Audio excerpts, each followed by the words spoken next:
सभी को मेरा नमस्कार। मैं PHP के इस वीडियो में आपको बताऊंगा कि किस प्रकार से फॉर्म के साथ हम गेट और पोस्ट मेथड का उपयोग ले सकते हैं। उसका प्रैक्टिकल भी हम लोग करके देखेंगे और कैसे PHP में हम लोग एरे का उपयोग भी ले सकते हैं फॉर्म के साथ। तो फॉर्म के साथ हैंडलिंग कैसे होती है? फॉर्म होता है कि हम जो भी गेट या पोस्ट मेथड का यूज करते हैं, फॉर्म एक्शन देते हैं, उसके साथ हम PHP एक्सटेंशन का उपयोग लेकर फॉर्म एक्शन में हम लोग बताते हैं। और ये जो हमारा फॉर्म होता है, ये पोस्ट या गेट मेथड का यूज करके जो भी हमारा डेटाबेस में डेटा को ऐड करना है, प्रोसेस करना है, वो हम लोग कर सकते हैं। सबसे पहली बात, एक सिंपल सा मैं आपको एग्जांपल बताता हूँ। जैसे आपने HTML बॉडी लिया, फॉर्म एक्शन बराबर welcome.php, ये वो फाइल है जहां पर आप PHP की कोडिंग लिखेंगे और मेथड आप लोग यूज करेंगे पोस्ट मेथड। आपने यूज किया इनपुट टाइप बराबर टेक्स्ट, मतलब टेक्स्ट बॉक्स बनेगा। इसमें आपको फॉर्म के सभी टैग आने जरूरी है, इसलिए आप HTML फॉर्म नाम से मेरा एक वीडियो ढंग से देख लीजिएगा। फिर भी मैं हो सकता है इसमें लगभग आपको बता दूं। तो इनपुट टाइप बराबर टेक्स्ट है, नेम आपने लिखा है। इसी तरह से इनपुट टाइप बराबर टेक्स्ट, आपने ईमेल ले लिया और एक सबमिट बटन ले लिया। जो आपकी वेलकम जो फाइल है, उस फाइल में आपने क्या किया, वेलकम मैसेज लिखा, PHP की कोडिंग स्टार्ट करी, इको का यूज किया, $_पोस्ट नेम का यूज किया ताकि वो नेम प्रिंट हो जाए। अब इसी तरह से आप ईमेल और बाकी चीज़ों को प्रिंट करवा सकते हैं। तो वेलकम आएगा और जोन वहाँ से उठा लेगा वैल्यू। अगर आप चाहें तो इसके साथ मेथड गेट मेथड भी यूज कर सकते हैं। वही सेम टू सेम कोडिंग रहेगी, पोस्ट के बदले गेट यूज होगा। अब अगर आपसे कोई पूछे कि गेट और पोस्ट में क्या डिफरेंस है, तो मुख्य डिफरेंस आप इस तरह से समझ लिए कि पोस्ट मेथड जो होता है वो कभी भी URL में विजिबल नहीं होता है और जो गेट मेथड होता है वो URL में विजिबल होता है। इसी तरह से इसकी लेंथ होती है गेट की 255 कैरेक्टर होती है और गेट में सिक्योरिटी कम रहती है, पोस्ट में सिक्योरिटी ज़्यादा रहती है। और इसी तरह से अगर आप परफॉर्मेंस की बात करते हैं तो पोस्ट क्योंकि एक साथ सभी जो भी आपका डेटा है उसको भेजता है, इसीलिए उसकी परफॉर्मेंस जो होती है लो होती है, इसकी परफॉर्मेंस हाई रहती है। और ये केवल जो हमारा जो गेट मेथड है वो ओनली स्ट्रिंग डेटा टाइप को ही सपोर्ट करता है, जबकि पोस्ट जो है वो सभी प्रकार के डेटा टाइप को सपोर्ट करता है ना। और लेकिन दिक्कत यह है कि इसमें बुकमार्क नहीं बनते, जबकि गेट में बुकमार्क आप बना सकते हैं। एक एग्जांपल और देखते हैं, सेम वैसा का वैसा ही। यहाँ पर हम लोग वैलिडेशन भी देखेंगे, फॉर्म में वैलिडेशन कैसे लगा सकते हैं।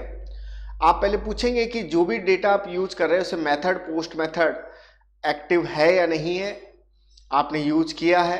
और टेस्ट इनपुट नाम के फंक्शन में आप उसे क्या कराएंगे, पास कराएंगे। तो नेम, ईमेल, वेबसाइट सभी को आपने पास कराया। यहाँ डेटा पहुँचने के बाद आपने इसको ट्रिम कर दिया, आपने उसके अंदर कोई स्लैश लगा रखे तो उसको हटा दिए। इसी तरह से HTML के स्पेशल कैरेक्टर तो उनको हटा कर ये डेटा को रिटर्न कर देगा। इसको बोलते हैं फॉर्म वैलिडेशन। इसके बाद में अगर हम लोग बात करें तो मैं आपको एक एग्जांपल रन करके आपको बताता हूँ। जैसे मान लीजिए मैंने index.php, जैसे कि नेटबीन्स हम लोग करते हैं, HTML टैग वाला जो वीडियो है उसमें मैंने बता रखा है। वैसे तो अगर आप देखें तो फॉर्म एक्शन index.php हो गया और मेथड हमारा कौन सा हो गया, पोस्ट हो गया। इसी फाइल का नाम हमने लिया क्योंकि हम इसी फाइल के अंदर ही PHP की कोडिंग यूज करेंगे। अब आपने टेबल का यूज किया है तो टेबल में TR रो को बदलेगा, एक कॉलम में नेम आएगा, एक कॉलम में टेक्स्ट बॉक्स आएगा। फिर रो बंद हुई, दूसरा रो मैंने शुरू करी, उसमें एक कॉलम में फादर नेम है, एक में टेक्स्ट बॉक्स है। इस तरह से हम सारा अलाइनमेंट कर सकते हैं, लेकिन मैं उसको इजी वे से कन्वर्ट करके वापस से टेबल का यूज़ नहीं कर रहा हूँ। और कोर्स में सेलेक्ट ऑप्शन हमने दे दिया, अलग अलग तरह के साइज हमने दे दिया। और टेक्स्ट एरिया फीडबैक लेने के लिए होता है, एक से ज़्यादा वैल्यू को दिखाने का काम करता है। तो ये जो सेलेक्ट अगर आप यूज़ करते हैं तो ये आपका लिस्ट बॉक्स बनाएगा, और अगर आप साइज का यूज़ नहीं करते हैं तो कॉम्बो बॉक्स बनाएगा। क्लिक करने के बाद मेनू खुलेंगे। इसी तरह से आप लोग चेक बॉक्स भी बना सकते हैं, रेडियो बटन भी बना सकते हैं। इसका लाइव प्रेजेंटेशन मैं दे चुका हूँ HTML के फॉर्म डिजाइन के अंदर। और एक आपने सबमिट बटन लिया, जैसे आप सबमिट करेंगे तो ये हमारी PHP की कोडिंग है। इसके अंदर $_ उस नेम की वैल्यू को उठा के नेम वेरिएबल में डालेगा, उसको प्रिंट कर देगा। इसी प्रकार से हम बाकी वैल्यू को भी प्रिंट करवा सकते हैं। रन करके देखते हैं। इसका जो आउटपुट है ये इस तरह से 2 टेक्स्ट बॉक्स आप देखिए बढ़िया अलाइनमेंट आ रहे हैं, क्योंकि मैंने इसमें टेबल में TDTR का यूज किया है। एक मैंने साइज का यूज करके कॉम्बो बॉक्स बनाया है, बिना साइज के साइज के साथ लिस्ट बॉक्स बना है, बिना साइज के कॉम्बो बॉक्स बना है। एक टेक्स्ट एरिया से ये बड़े साइज का टेक्स्ट बॉक्स बना है। चेक बॉक्स बना रखा है हमने, मेल फीमेल के लिए रेडियो बटन बनाया है। अब यहाँ पर जो भी हम लोग वैल्यू लेंगे उस पर जैसे ही हम बटन दबाएंगे वो वैल्यू आपको यहाँ प्रिंट हो जाएगी। इसी प्रकार से आप बाकी वैल्यू को भी प्रिंट कर सकते हैं। अब बात ये बनती है कि अगर हम एरे का उपयोग लें तब क्या होगा, एरे का यूज कब लेना होगा। आप ये समझिए कि अगर आप इनपुट जो सेलेक्ट के साथ ले रहे हैं तो आपको मल्टीपल डेटा लेना पड़ेगा, इसलिए आप इसमें कीवर्ड यूज करेंगे मल्टीपल। और इसी तरह से अगर हम लोग आगे बढ़ें तो बस इतना सा फर्क आप ये समझ लीजिए कि आपकी कोडिंग के अंदर जहां आप सेलेक्ट ऑप्शन यूज कर रहे हैं वहां पर एक एरे टाइप का आपको वेरिएबल लेना पड़ेगा और मल्टीपल ऑप्शन रखना है ताकि मल्टीपल आइटम सेलेक्ट हो सके।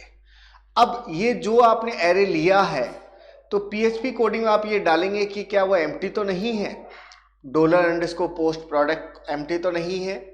फिर आप फॉर ईच लूप का यूज करेंगे और प्रोडक्ट्स जो हमारा एरे है सेलेक्ट से जो वैल्यू लेके आएगा, जो हमने यहाँ डिक्लेयर किया है इस प्रोडक्ट एरे को, और इसकी वैल्यू को एक एक करते वैल्यू वेरिएबल में डालकर उसको प्रिंट करवा देगा। तो ये भी हमारे कोडिंग के हम लोग शामिल कर सकते हैं। एक तरह से ये accessing form input with user defined array हो गया। सिंपल वेरिएबल मैंने एक्सेस करना आपको बता ही दिया है। और इसी का अगर आपको वीडियो पसंद आ रहे हैं तो शेयर और सब्सक्राइब करना ना भूलिएगा।